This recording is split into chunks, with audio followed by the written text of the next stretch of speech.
పాతికేళ్లకి భర్త చనిపోతే ఇద్దరు పిల్లల్ని కష్టపడి పెంచి పెద్ద చేసి మగాడు తోడు లేకుండా మంచి చదువు చదివిస్తున్నాను. నువ్వు మగాడు లేకుండా బ్రతకలేవా? మంచి క్వశ్చనే అడిగారు నన్ను. అమ్మా, మీకు ఒక విషయం క్లారిటీ ఇస్తాను, వినండి. మీరు మగాడి నీడలోనే బ్రతుకుతున్నారమ్మా. ఎలా అంటారేమో, మీ భర్త చనిపోగానే పిల్లల్ని వేసుకొని పుట్టింటికి వచ్చారు.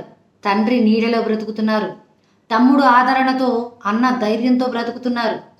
నన్ను మీలాగే ఒక అమ్మాయి మగాడు లేకుండా బ్రతకలేవా అంటే, తండ్రి లేకుండా, అన్న లేకుండా, భర్త లేకుండా, బిడ్డ లేకుండా, నీ జీవితంలో ఇలాంటి మగాళ్ళు లేకుండా నువ్వు బ్రతుకుతున్నట్లయితే ఆ బ్రతుకు నాకొద్దు అని చెప్పానమ్మా. మగాడు మొగుడక్కడే కదమ్మా, వీళ్ళందరూ వస్తారు. అలాగే నువ్వు అంత ధైర్యంగా మాట్లాడుతున్నావు అంటే నీ వెనక నీ తండ్రి అండ చూసుకొని, అంత తెగించి మాట్లాడుతున్నావు అంటే నీ అన్న అండ చూసుకొని, నువ్వు జీవితం మీద ఆశతో బ్రతుకుతున్నావు అంటే నీ కొడుకును చూసుకొని, మగాడి నీడలోనే మీరు బ్రతుకుతున్నారమ్మా. ఇంకొకటి, మగాడు లేకుండా నువ్వు బ్రతకలేవా? అమ్మా, అడవిలో పులుంటుందమ్మా. సాధు జంతువుల్లో నెలకొకటి ఒక జంతువు తనకు ఆహారంగా వెళ్తుంది.